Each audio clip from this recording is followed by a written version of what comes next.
Plea to the Foreigner by Babasaheb Ambedkar. 3. Apart from the questions of likes and dislikes, the real explanation for this strange attitude of the foreigner towards the Congress seems to be in certain notions about freedom, self-government, and democracy propounded by Western writers in political science and which have become the stock-in-trade of the foreign average. As to freedom, the foreigner does not stop to make a distinction between the freedom of a country and the freedom of the people in the country. He takes it for granted that the freedom of a country is the same as the freedom of the people in the country, and once the freedom of the country is secured, the freedom of the people is also thereby assured. As regards self-government, he believes that all that is wanted in a people is a sense of constitutional morality, which Grote defines as habits of paramount reverence for the form of the constitution, enforcing obedience to the authorities acting under those within those forms, yet combined with the habit of open speech, of action subject only to definite legal control, and unrestrained censure of those very authorities as to all their public acts, combined too with a perfect confidence in the bosom of every citizen, amidst the bitterness of party contest, that the confirms of constitutions will not be less sacred in the eyes of his opponents than in his own. If in a populace these habits are present, then according to Western writers on politics, self-government can be a reality and nothing further needs to be considered. As to democracy, he believes that what is necessary for achieving it is the establishment of universal adult suffrage. Other aids have been suggested, such as recall, plebiscite, and frequent elections, and in some countries they have been brought into operation. But in a majority of countries, nothing more than adult suffrage and frequent elections is deemed to be necessary for ensuring government by the people, of the people, and for the people. I have no hesitation in saying that all of these notions are fallacious and grossly misleading. Not to make a distinction between the freedom of the country and the freedom of the people in the country is to allow oneself to be misled, if not deceived. For words such as society, nation, and country are just amorphous, if not ambiguous terms. There is no gain saying that nation, though one word, means many classes. Philosophically, it may be possible to consider a nation as a unit, but sociologically, it cannot be but regarded as consisting of many classes, and the freedom of the nation, if it is to be a reality, must vouchsafe the freedom of the different classes comprised in it, particularly of those who are treated as the servile classes. Habits of constitutional morality may be essential for the maintenance of a constitutional form of government. But the maintenance of a constitutional form of government is not the same thing as a self-government by the people. Similarly, it may be granted that adult suffrage can produce government of the people in the logical sense of the phrase, that is, in contrast of the government of a king, but it cannot by itself be said to bring about a democratic government, in the sense of the government by the people and for the people. Anyone who knows the tragic fate of parliamentary democracy in Western Europe will not require more and better evidence to prove the fallacy underlying such notions of democracy. If I may quote myself from what I have said in another place, the causes which have led to the failure of democracy in Western Europe may be summarized in the following words. The government of human society has undergone some very significant changes. There was a time when the government of human society had taken the form of autocracy by despotic sovereigns. This was replaced after a long and bloody struggle by a system of government known as parliamentary democracy. It was felt that this was the last word in the framework of government. It was believed to bring about the millennium in which every human being will have the right to liberty, property, and pursuit of happiness. And there were good grounds for such high hopes. In parliamentary democracy, there is the legislature to express the voice of the people, there is the executive which is subordinate to the legislature and bound to obey the legislature. Over and above the legislature and the executive, there is the judiciary to control both and keep them both within prescribed bounds. Parliamentary democracy is all the marks of a popular government, a government of the people, by the people, and for the people. It is therefore a matter of some surprise that there has been a revolt against parliamentary democracy, although not even a century has elapsed since its universal acceptance and inauguration. There is a revolt against it in Italy, in Germany, in Russia, and in Spain. And there are very few countries in which there has not been discontent against parliamentary democracy. Why should there be this discontent and dissatisfaction against parliamentary democracy? It is a question worth considering. There is no country in which the urgency of considering this question is greater than it is in India. India is negotiating to have parliamentary democracy. There is a great need of someone with sufficient courage to tell Indians, beware of parliamentary democracy. It is not the best product as it appears to be. Why has parliamentary democracy failed? In the country of the dictators, it has failed because it is a machine whose movements are very slow. It delays swift action.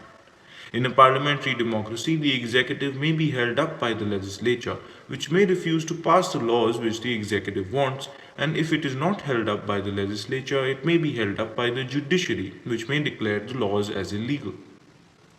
Parliamentary democracy gives no free hand to dictatorship, and that is why it has become a discredited institution in countries like Italy, Spain, and Germany, which readily welcomed dictatorships. If dictators alone were against parliamentary democracy, it would not have mattered at all. Their testimony against parliamentary democracy would be welcomed for the reason that it can be an effective check upon dictatorship. But unfortunately, there is a great deal of discontent against parliamentary democracy, even in countries where people are opposed to dictatorship. That is the most regrettable fact about parliamentary democracy. This is all the more regrettable because parliamentary democracy has not been at a standstill. It has progressed in three directions. It began with the equality of political rights in the form of equal suffrage. There are very few countries having parliamentary democracy which have not adult suffrage. It has progressed by expanding the notion of equality of political rights to equality of social and economic opportunity. It is recognized that the state cannot be held at bay by corporations which are antisocial in their purpose.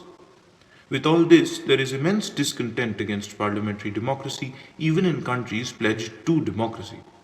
The reasons for discontent in such countries must obviously be different from those aligned with the dictators.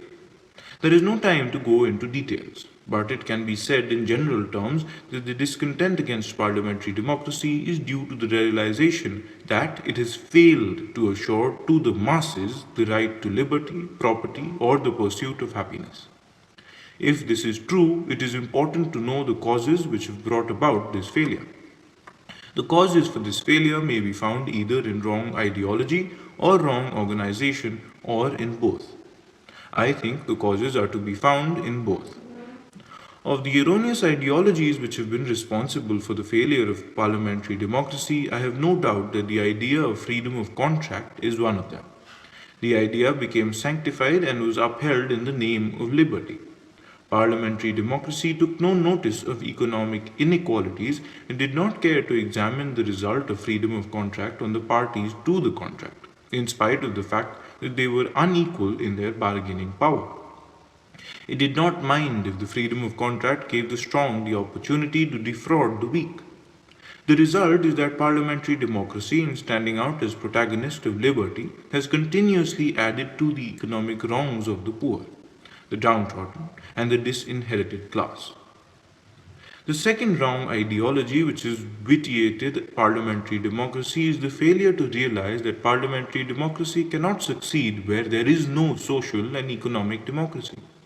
Some may question this proposition. To those who are disposed to question it, I will ask a counter question. Why did parliamentary democracy collapse so easily in Italy, Germany, and Russia? Why did it not collapse so easily in England and the USA? To my mind, there is only one answer. It is that there was a greater degree of economic and social democracy in the latter countries than existed in the former. Social and economic democracy are the tissues and the fiber of a political democracy. The tougher the tissue and the fiber, the greater the strength of the body.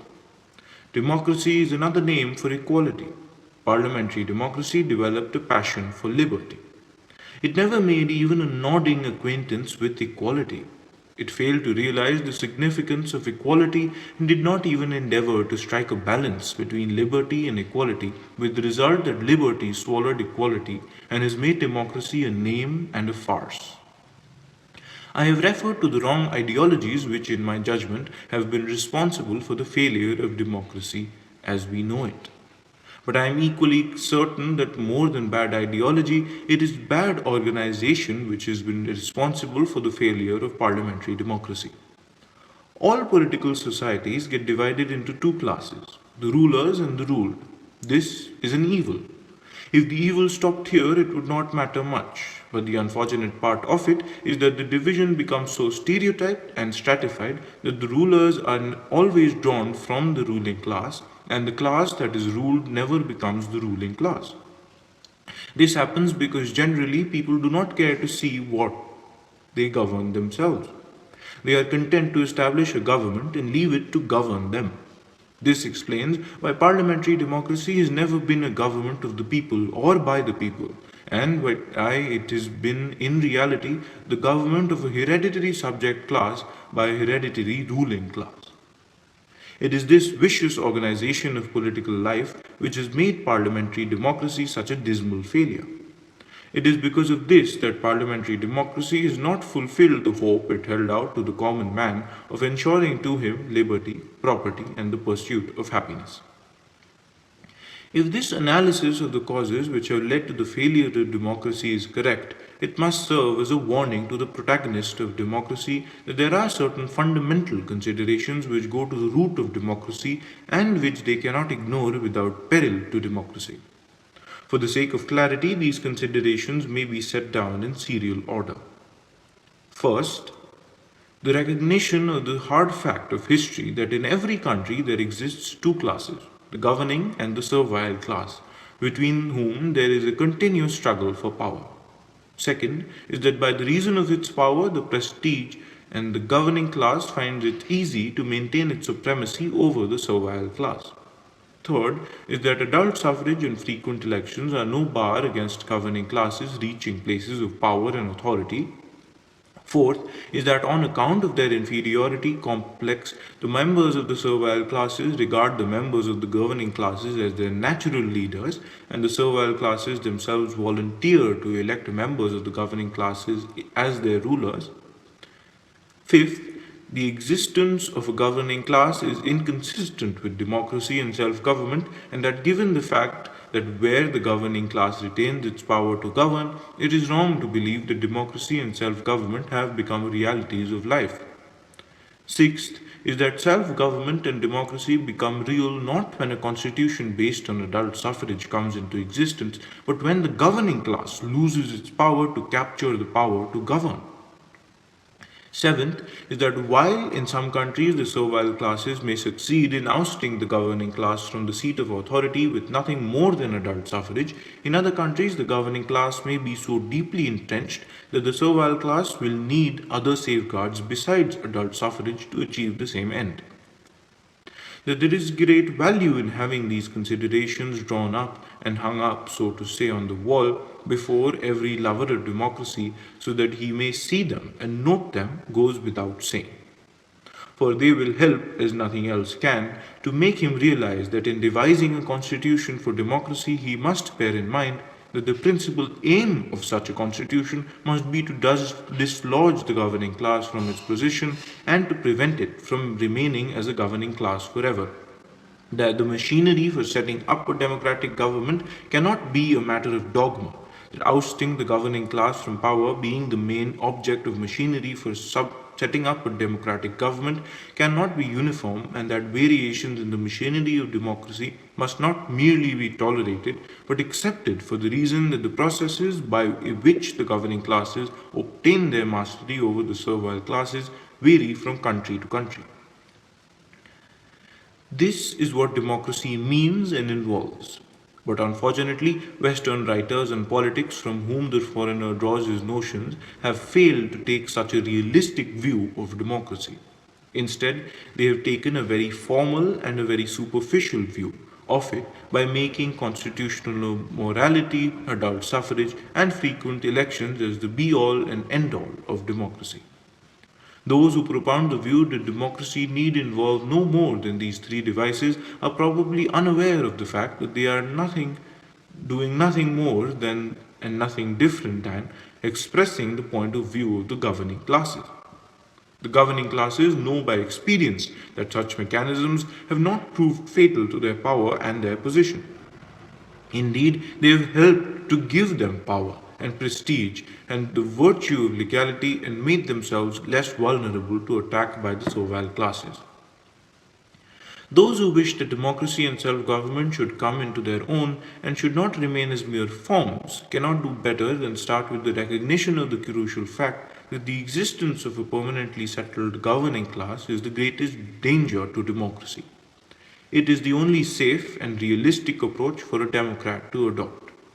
It is a fatal blunder to omit to take into account of its existence in coming to a conclusion as to whether in a free country freedom will be the privilege of the governing class only or it will be the possession of all.